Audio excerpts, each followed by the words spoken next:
Et j'appartiens à l'ordre des Sœurs Disciples du Divin Maître, qui fait partie elle-même de la famille paulinienne, fondée par Jacques-Albert Lyon.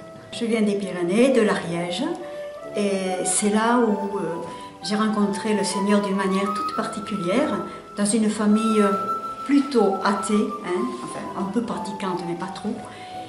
Et j'étais attirée par le Christ, et donc j'allais prier, j'avais 15 ans à peu près, et j'allais dans une église déserte, et j'allais prier, j'étais vraiment passionnée par Jésus, mais je ne sais pas pourquoi, je ne comprenais pas grand-chose ni au caté, ni à rien.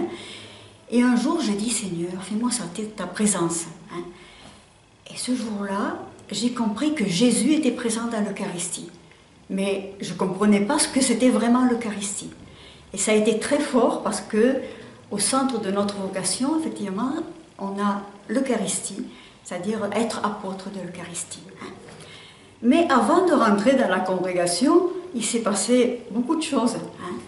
Je désirais être dans une famille, fonder une famille et surtout m'occuper des jeunes. Et donc ça, c'était une autre passion pour moi. Alors, quand j'ai commencé à sentir pointer à moi une question qui était celle de la vie religieuse, je me suis dit, ah non, moi, bonne sœur, jamais. Parce que là, ça ne m'attirait pas du tout. Je l'ai respecté, mais ça ne m'attirait pas. Donc, je dis, non, ça jamais. Mais pourtant, il y avait un attrait dedans. Comment résoudre le problème? Ben, j'ai trouvé une solution un peu bizarre. D'abord, je me suis dit, bon, tu n'es pas capable, tu n'es pas cap, et je me disais tout le temps, parce que c'est trop haut pour toi, cette vocation. Et le deuxième aspect, je me suis dit, ben, attends, Jésus, tu ne le vois pas, tu l'entends plus ou moins, mais ça c'est un peu du passé. J'ai résolu le problème en disant, ben, Dieu n'existe pas, donc il n'y a pas de vocation religieuse. Super.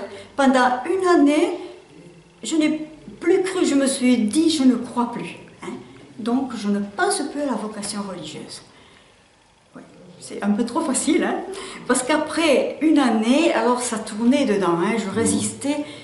Cette personne du Christ, qui était vraiment comme un ami pour moi, tout simple. Et bien voilà, il est revenu à l'attaque, doucement, mais sûrement.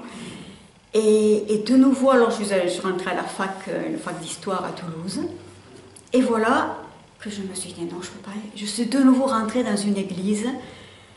Et là, bon, je me suis dit, il faut quand même que je prenne sérieusement ce qui s'est passé à moi. Il faut que vraiment je me rende compte.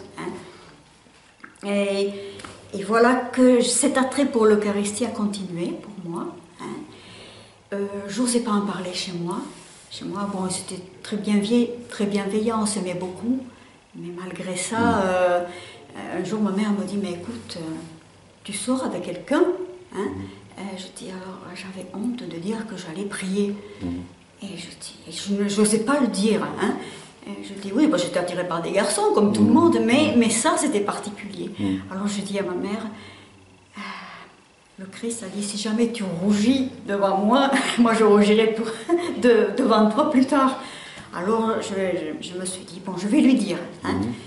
Et j'écoute, vraiment, je vais prier. Oh, quoi? Tu vas prier tous les jours? Mais c'est pas possible, une chose pareille. Ben oui.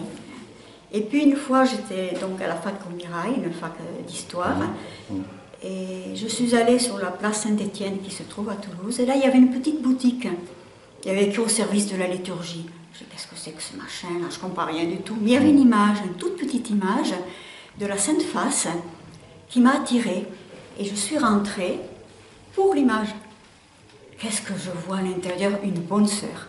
Alors je dis, ah, comment je vais faire? Mais je ne peux pas revenir en arrière, par politesse. Je suis restée. Et en fait, ça fait presque 40 ans que je suis là.